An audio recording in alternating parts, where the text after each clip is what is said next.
Hello and welcome back to the Everything is Black and White podcast. It's time for the view from the opposition, and this week it comes from Ben Jackson, the host of the Belgian Football Podcast, who's going to give us some insight into Newcastle United's Champions League opponents on Wednesday evening, Union SG.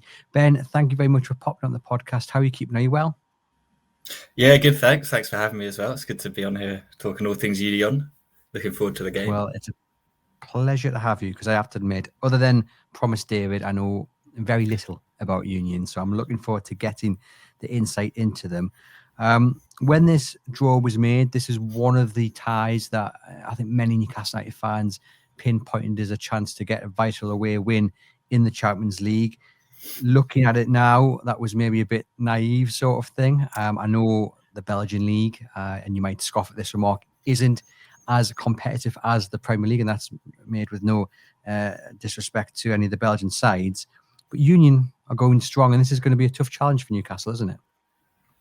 Yeah, no, you're right. You're right about kind of obviously the leagues are completely different in terms of the level of competition and everything like that. And I don't think it's we shouldn't kind of shy away from saying that. But you're right, the Union have started incredibly well domestically and in Europe. To be fair, their first game was against PSV Eindhoven, and they just took them to pieces, completely took them apart. It was, I guess, outside of kind of Belgium and the Netherlands, we wouldn't really see it as like what the game kind of is, like the battle of those champions of those two leagues. Those two countries have a lot of kind of rivalry, especially when it comes to football. So for Belgium to get one over on the Netherlands, it doesn't normally happen that often. So it's quite interesting to see how well they took to the Champions League and how quickly they took to the Champions League, kind of beating PSV Eindhoven. I think, yeah, I've watched Union for the last couple of years, and every time I think they've kind of reached their ceiling, they go and kind of surprise me. Because I thought they'd go to the Champions League and maybe just it'd take them a little bit of time to get used to the competition and used to kind of playing at the high level, but they just went straight in and kind of didn't miss a beat compared to how they've been doing kind of for the last couple of years. And I'm going to show my kind of ignorance perhaps towards Belgian football, but I mean, I'll be honest, until kind of last season, I'd never really picked up on them at all. I mean, they're not kind of a team I thought about if someone had asked me to name a team from Belgium. I would never have said them in a million years. Like, where have they come from to suddenly kind of be at the top of the table, champions, what have you, Champions League as well? I mean, what's their rise been like? Or have they always been there? And that is just my ignorance towards Belgian football showing. No, not at all. You're completely right in that kind of assessment of them, to be honest. And when we started the podcast in 2020, they weren't even in the top flight of Belgian football. However, most Premier League fans probably know the name of Tony Bloom, who took over at Brighton, owner of Brighton. He invested in them, put a man by the name of Alex Muzio in charge of them. Bloom doesn't really have too much say in them now. Muzio is very much kind of the man in charge. But similar to Brighton, it's been like a really well-run recruitment model that's found players for kind of little fees or no fees, brought them in and kind of developed them and sold them on for big money and continued to have success like that. But as a club, they are historic within Belgium. Like prior to last season when they won the league, they had won, I think it was about 11 Belgian titles, but the last one had been in 1936. So it's been a really long, barren spell where they've not really been at the table in terms of titles or anything like that until they got promoted a couple of seasons ago. They've been challenging for the league title since coming back into the league. Despite losing their manager every season, they'll have a change of manager. They'll lose some of their key players as well. But the recruitment model works in a way that whoever they've lost, they already seem to have the replacement ready to go anyway. So even this year, they've lost a couple of players. They've actually had to spend a little bit more than they would normally just to kind of build the squad out a little bit for the Champions League. But a lot of the kind of core players of the last couple of seasons are still there or have been kind of added to and subtracted from. Sebastian Pocagnoli is the manager as well. Again, he had a career in English football, a bit of time at West Brom and a bit of time at Brighton.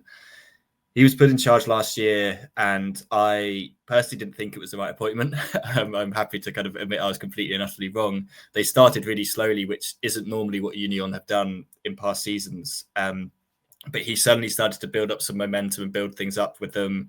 They had a great kind of European run. They had a good cup run, and then they won the league, which was just a remarkable achievement considering they weren't even in it a couple of seasons ago.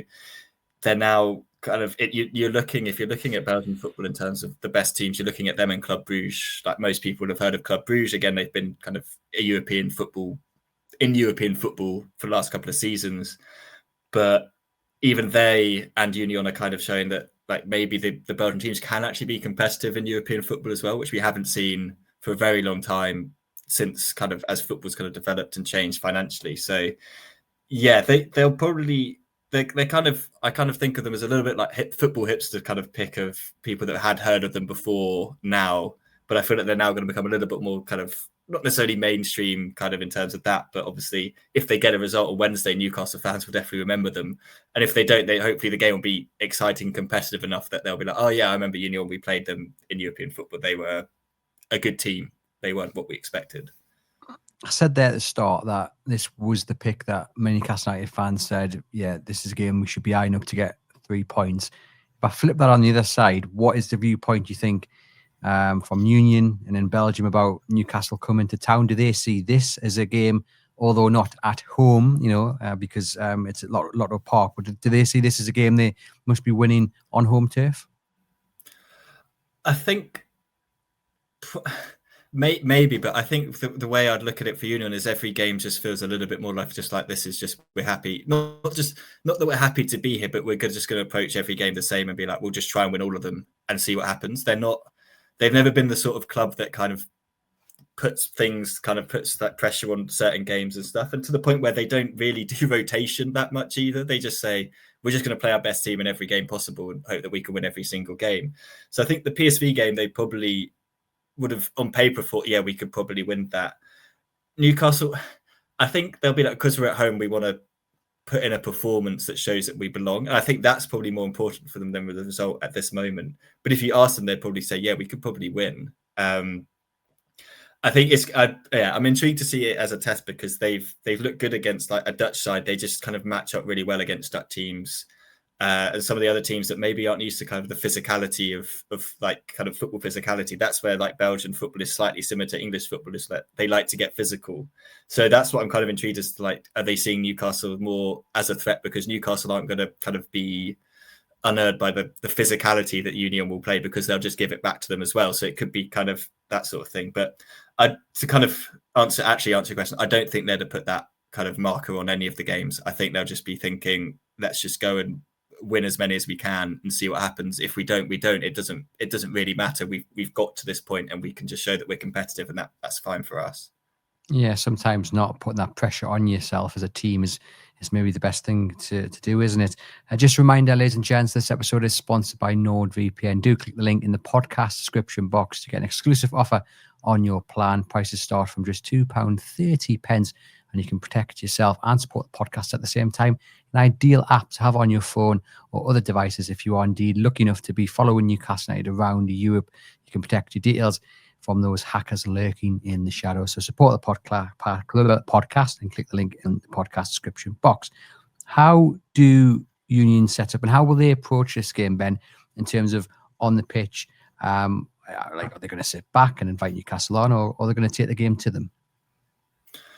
I think they generally will try and take the game to them. I think they'll think we're at home. We can't just kind of sit back and let Newcastle have all the ball, because I think it'll just be almost suicidal to let some of the players that Newcastle have, especially in the midfield area. We were speaking about it on kind of the Belgian Football Podcast yesterday. I feel like that's one of the most important areas on the pitch at the moment. Is Union have a lot of strength in there, but obviously Newcastle do as well. And it's kind of, that's going to be really tough for them to deal with. So they'll want to get on the ball. I think what they've always kind of like to do is they like to play fast and they like to play physical, and there's no kind of let up in terms of work rate, especially from the wide men. So if looking at the setup, it will be 3 at the back normally, led by Christian Burgess, who's had a history of playing in English football, mainly at the lower leagues, moved to Belgium into the second tier, and yeah, I mean, it's been quite lucky for him. Ross Sykes as well, who I believe someone told me is actually a Newcastle fan.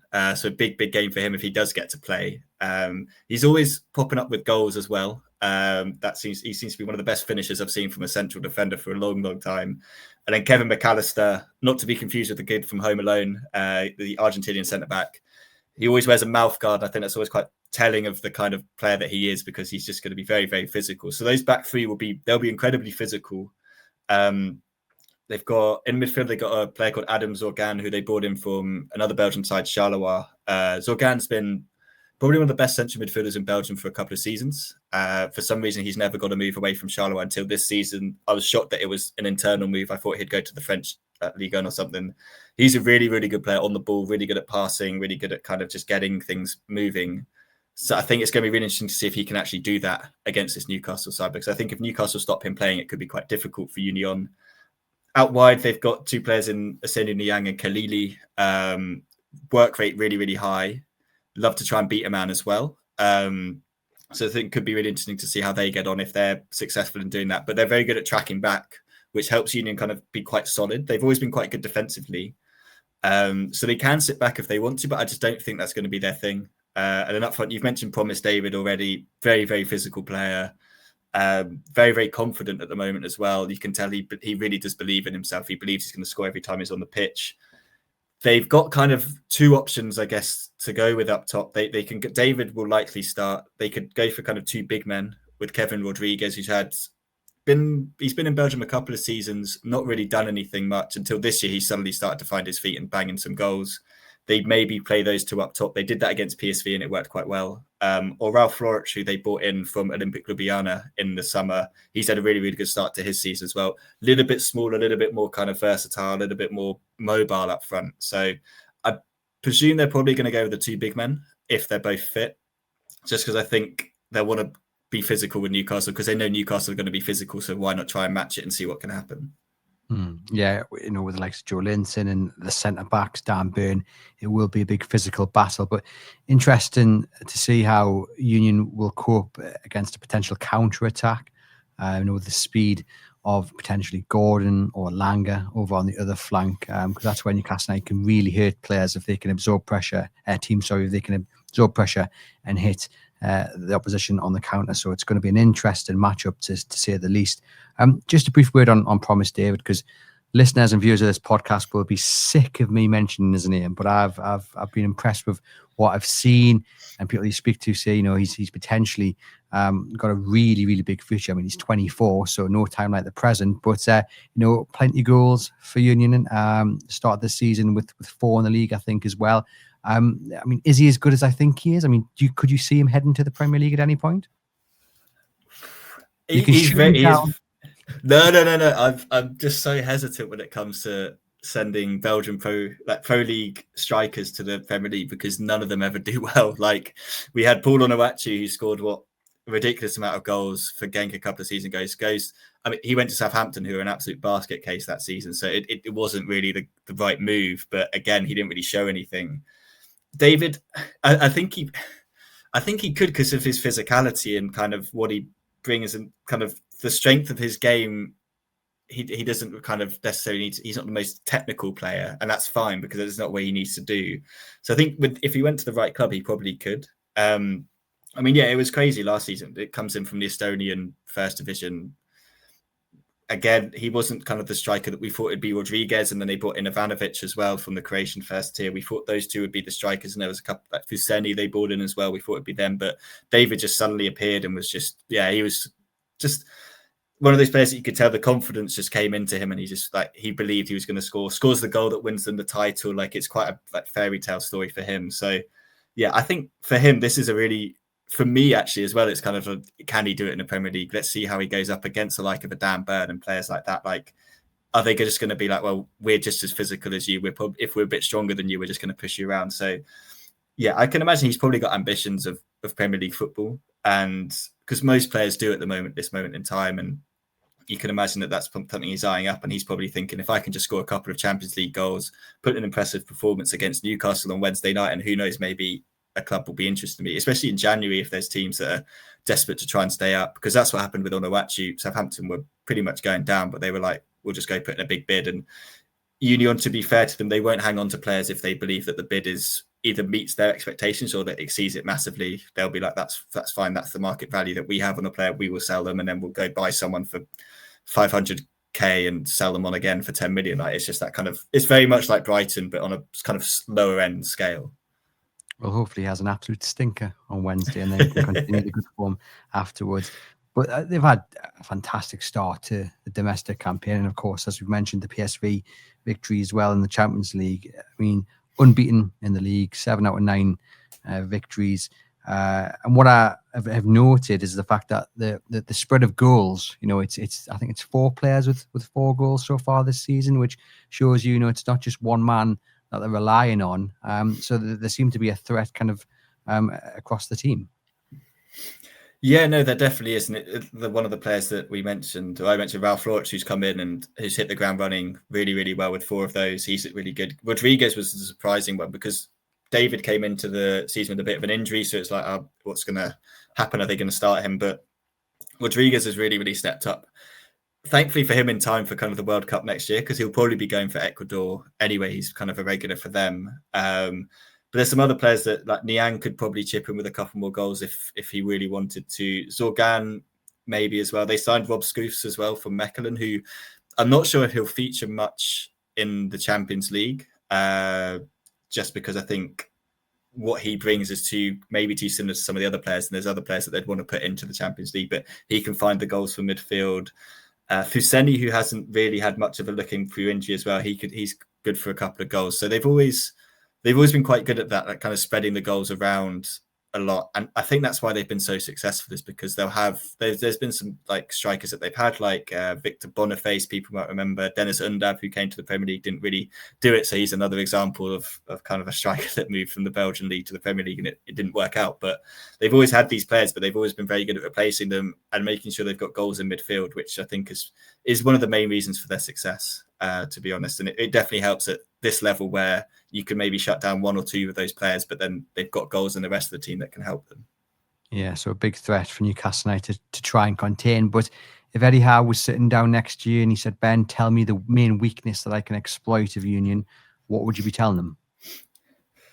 Yes, I think you've actually kind of mentioned it, that counter-attack and that pace that Newcastle have in the counter-attack. I think that could be really, really crucial. It just, because if they can isolate someone like, to be fair to him, Burgess, I'm a big fan, but he's not the quickest. And if Sykes is playing, he's also not the quickest. So that back three, McAllister, like he's quicker than the other 2, and he's more likely just to drag you down and take that kind of take foul and take the yellow card. Burgess will probably do the same, but if you can escape that, I think the counter-attack for Newcastle, which sounds really bizarre to say because it's like they're the Premier League team, you think they can go and dominate the ball, but they don't have to do that, and there's no reason why they should do that if they think that the best way to do it would be on the counter. So I think they can catch them on the counter-attack for sure. It's hard because we haven't really seen Union properly tested this season when they've played really well, or like a team's come and played really well. The only game where they had a little bit of a struggle was Genk away from home, but both teams were really, really poor, and defensively Union were quite strong, so they were able to kind of shut that out. So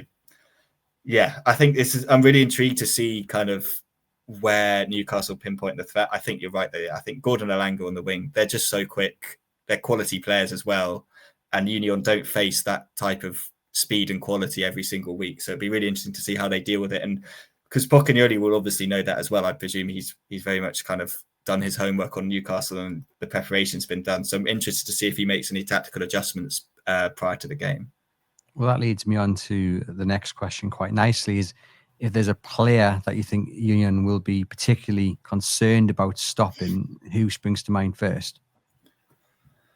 Yeah, I think we were talking about this yesterday as well on our podcast, just kind of trying to work out kind of the players. I think they will be worried about someone like a Tonali in midfield, and kind of if he just gets on the ball a bit too much, or Guimaraes as well. Like those 2 players, I think that kind of quality in those central areas, like Union don't have the player that they had last year in Noah Siddiqui. And I think obviously he's gone to every Newcastle fan's favourite club this season, but he was that one player that kind of, he had the work rate and the energy to kind of mop up and do things like that. And I'm not sure if Rasmussen is in the same sort of way. So that's kind of my main area of concern, is that central midfield area. Gordon, obviously, I think he'll definitely be a problem. Very intrigued to see, my favourite kind of is Dan Burn against kind of a Promise David or someone. I really feel like they're both going to really enjoy it. And I'm really hoping that Burgess and Dan Burn mark each other at set pieces, because I think they'll be very, very close to each other constantly at set pieces, because they're both, they love a tussle. So Yeah, it's hard to kind of pinpoint one Newcastle player that I'd be concerned about if I was them, but I think it is that central midfield. I just feel like can be really, really effective against Union if Union don't get a grip of things or don't have a player that's able to get a grip of things. And talk to us about the impact of not playing at home. They're going to play at Lotto Park because Union's ground isn't up to UEFA standards. I mean, does that have any bearing, you think, on the outcome at all? I think it is different. It's really kind of the Duden Park where they play normally. It's very kind of tight and it's very enclosed, and you're kind of the fans are very much on top of the pitch, and it's like it's an amazing stadium. And I'd say if fans are over there and they get the chance to just go and have a look at it, I'd definitely go have a look at it if you're interested in kind of ground hopping or anything like that, because it literally is in a park and it's just an amazing setting. And it's a beautiful, beautiful like retro stadium. I can see why they don't use it for the Champions League and European games because, yeah, especially if you're in the press, you are very much sat on a wooden bench and it's very uncomfortable. Thankfully, they are used to playing at Lotto Park. They've got a good record against Anderlecht when they play there anyway. But it hasn't got the same sort of intimidating atmosphere or kind of raucous atmosphere. Like the fans will fill out and they'll be, well, not fill it out because they just can't fill out the stadium, but they'll fill out their sections and stuff like that. And they'll be very vibrant and kind of, they will really go for it, but it just doesn't have the same sort of kind of feel of intimidation or feel of the pressure that can really be applied. They've done reasonably well there, to be fair to them in the past. And I don't think the players will be really phased, but I think as a spectacle, you do kind of lose something about not being at their actual home ground. It's just not quite the same. Yeah. It would have been a good experience to visit the actual home ground, given the kind of uniqueness of it. But as it is, off to Lotto Park we go. I'm going to ask you for your score prediction in a moment, but just some for our viewers and listeners, what to expect from Union on Wednesday.